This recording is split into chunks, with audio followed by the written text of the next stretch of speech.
I am pleased to introduce Michael Amott, Century Media's arch enemy, but also did work Spiritual Beggars and Carcass.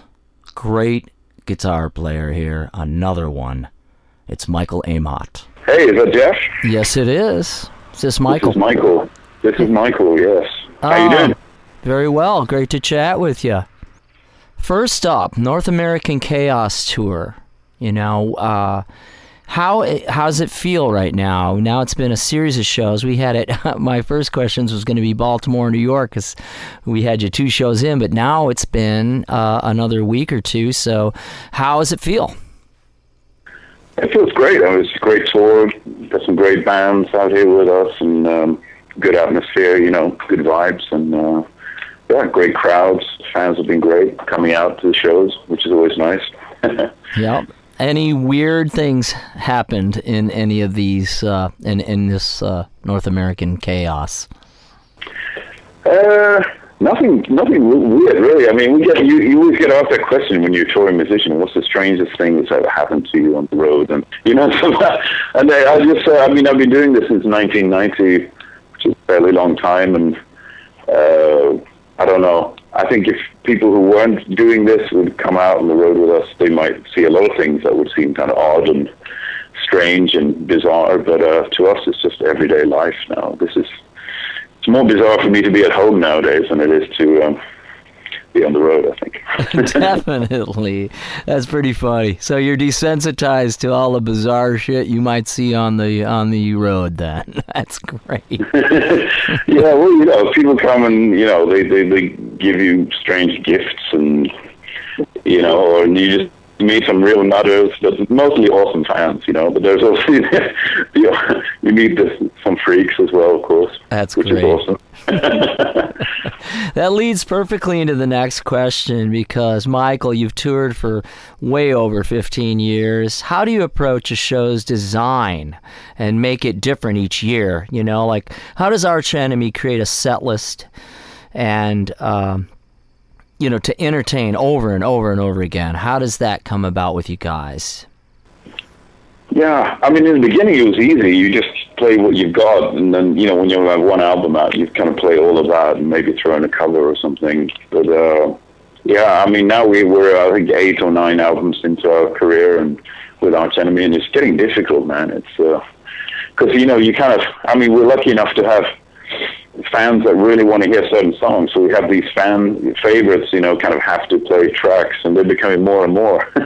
And then you want to play some new stuff, you know, of the new album, and yeah, it's difficult. And we try to switch out some of the old ones and put some other old songs in there, you know, so just to, you know, keep it interesting, because you don't want to play the same songs, you know, tour after tour.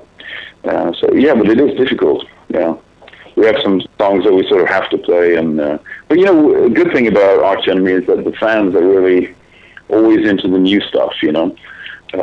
They're always eager to hear stuff from the brand new album, which, you know, we're playing 4 songs off the new album on this tour. So and they're going down great. So, you know, fans are really in tune with the new material. I think, you know, some older bands, maybe, you know, you become more like a heritage band, you know.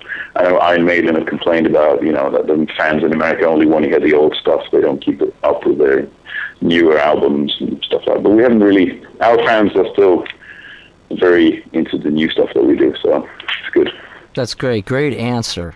What songs, though, on the contrary, really flip out the fans that they go nuts on? Like, what's the one you just hear the loudest, you know, probably on every song, but because they're just crazy. Your fans are crazy. But would you find any that stand out more than others that they just love? What would be the favorite Arch Enemy song that the audience goes for? Probably a song called Nemesis. That we put out in 2005 on the Doomsday Machine album, and that song just really connected with a lot of people. Before that, we had a song called We Will Rise, and those 2 songs, We Will Rise and Nemesis, usually the 2 last songs we play in the set, because if we played them earlier on, probably people would leave, you know, catch a bus home or something. But so we say they're always at the end, and Nemesis especially kind of took on a life of its own. It's been on a few games and sort of Guitar Hero and stuff like that, and they just become sort of one of our, probably our most famous song. Yeah. Sure, that's awesome. I mean, that is a great, powerful thing. It's almost like asking you what are your hits in a different way, and it's definitely powerful. Subculture underground metal hit. Yes. Has Chaos Legions been received well? How do you feel about that, Michael? It's been going really well, actually. I mean, we've, as far as the reaction to Chaos Legions, it's been really good, especially in Europe and Japan. It's been amazing. In America, it's been a bit more difficult because we didn't come over and tour in the States and Canada. We weren't here right on top of the release, so I think Americans need that. You need to be right in their face all the time for them to, just take notice, but so we're touring, here now, 4 months or whatever after the release. So it's a bit of catching up, but we get a lot of good press and stuff like that, and the sales were totally decent, really. And it was our highest charting album on Billboard or whatever it's called. So stuff like that. So, I guess you can't complain. Sales overall are down, as we know, but, ticket sales for live concerts are up for us, and, that's basically our bread and butter. Is we go out, we put out a record, and then we go out for a couple of years and tour. That's what we do. That's great, because that's why we're so easy to be flexible and wait for interviewing you. We like to interview our artists when something is active, and you guys are always active, so that's easy. Yeah. Yeah, I like to stay busy. I mean, that's what I want to do. I just want to play, and so. That's obvious. You can tell you dig it, man. Hey, nice counterpoint and melodic writing in Bloodstained Cross. I want to tell you, it reminds me of, you kind of always have in a way. There's like a little bit of Michael Schenker. And then the question, though, to say that, how do you guys, Arch Enemy at least, how do you guys put your songs together? Is there a songwriting style you guys like more than others, or is it just a variety? What's some of the ways that Arch Enemy writes songs like Bloodstained Cross? Well, that song was a co-write, mostly between me and my brother, and he also plays guitar in Arch Enemy. I mean, a lot of the songs, typically, I bring in, the lion's share of riffs and ideas for songs, but I like to arrange them with the guys in the rehearsal room.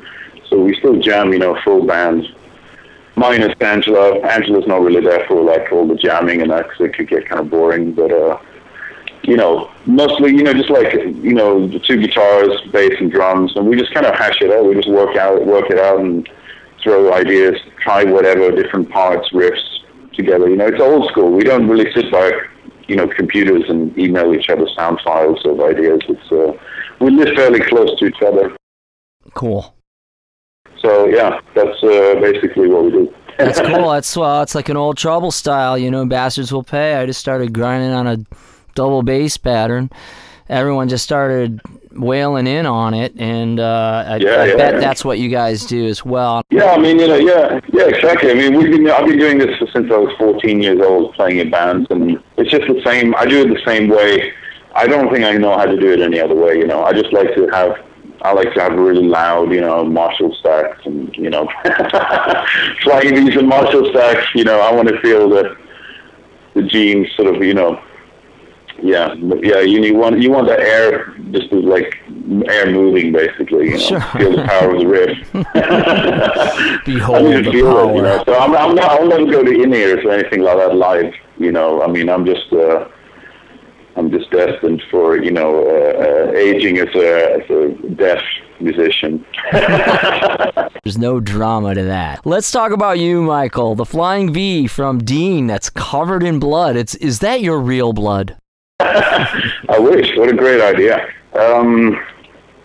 No, it's not, unfortunately. No. I came up with the design, though, and worked it out with the guy in Brazil, the design guy that I work with down there, and sent it up to Dean Guitars, and they liked it too, so we put it out. So it's available to buy in the shop, yeah. Awesome, because on a side note, Bruce Franklin, I have to bring him up because the two of you. I don't know if you know his old V's that he had, those Ibanez copy. The Carina V's, yeah. Yeah, he would... Bruce Franklin, oh my God, what a sick player. Well, you wait till what's happening in a second here. His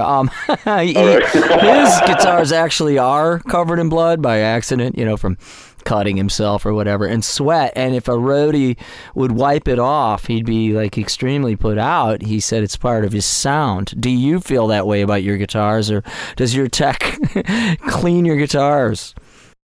He wipes them down because otherwise the parts start to rust, and I sweat a lot, live. Yeah.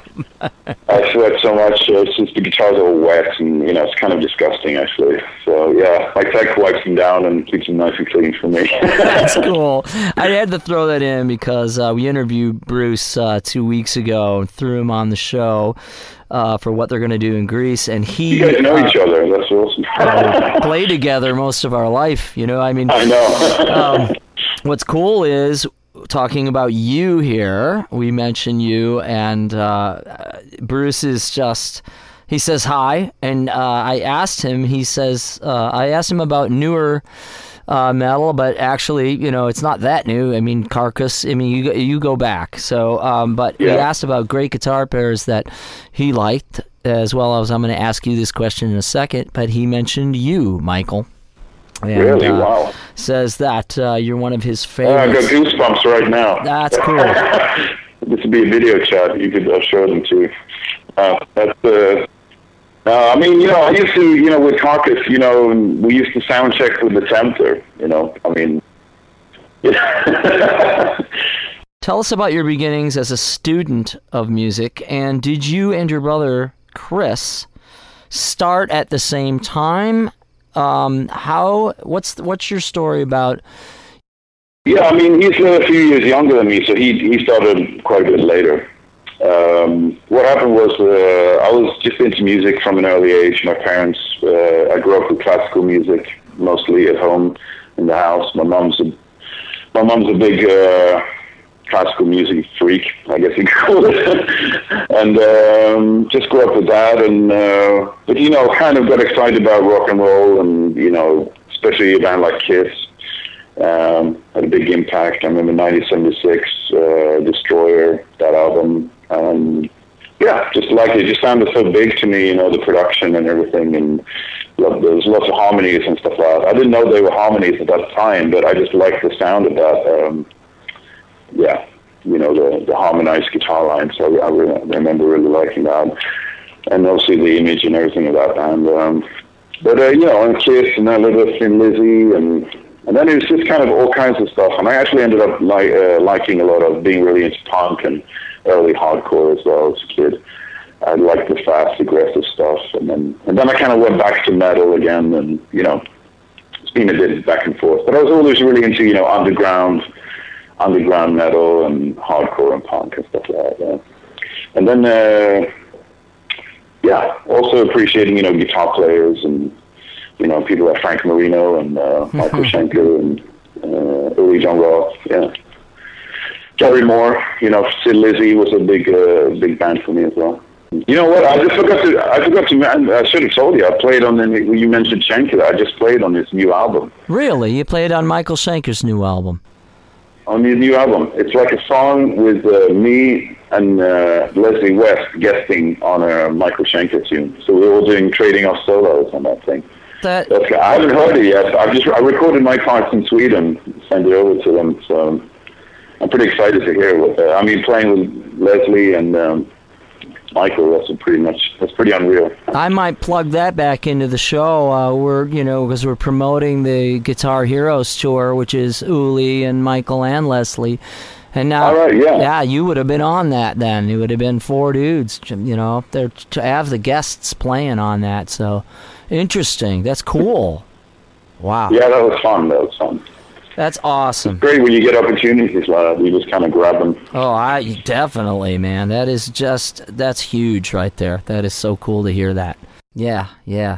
That is cool question to hear artists answer, because they say what you just said, the whole spiel, And you can tell, that arch enemy, Michael, Amott and Chris, I mean, you can tell why you guys are who you are. You can almost hear it in the answer to the question. I asked this to Uli 2 weeks ago, who you just mentioned, and we'll segue like this for your conclusion. Uli called this question my beautifully mean question. It was just kind of funny because what I do is last question is you're on internet radio with me on, it'll be coming up in a few weeks after Uli and Ronnie Montrose. And I asked this question to you. On internet, you can talk to the whole world right now with this question. What would you like to say to the whole world right now at this moment?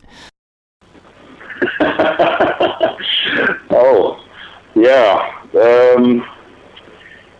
You know what? I don't know. That's Uli said it's mean to ask that. He goes, "That's a mean question." Kind of mean. I mean, I think. Well, what we do with Arch Enemy is we write about a lot of stuff that we're. You get that opportunity in the band to sort of voice your opinion, and kind of shove it in people's faces a little bit. And that's what we do with the band, and like we're bringing this tourist that we're on right now is we involved Amnesty International. So they come out to every show and have a table, a booth, and they talk, about, freedom of speech and, human rights around the world. We're also involved in, animal rights. The whole band doesn't eat meat and, and stuff like that. So, we kind of talk about a lot of stuff like that anyway, and I don't really like to be too preachy, So what I do like is that you can use music you don't have to be too obvious, but you can kind of weave in your sort of what you're interested in, where your head's at into the music. So that's what we do. We express ourselves around music, and, it's a great opportunity to also throw in some politics or, philosophical sort of thoughts. I got out of that one. Woo! Wedding here. Yeah. Well, that is fantastic, Michael. That will conclude. Thanks a lot for a great interview, man, and we'll talk to you again someday. Thanks for the support.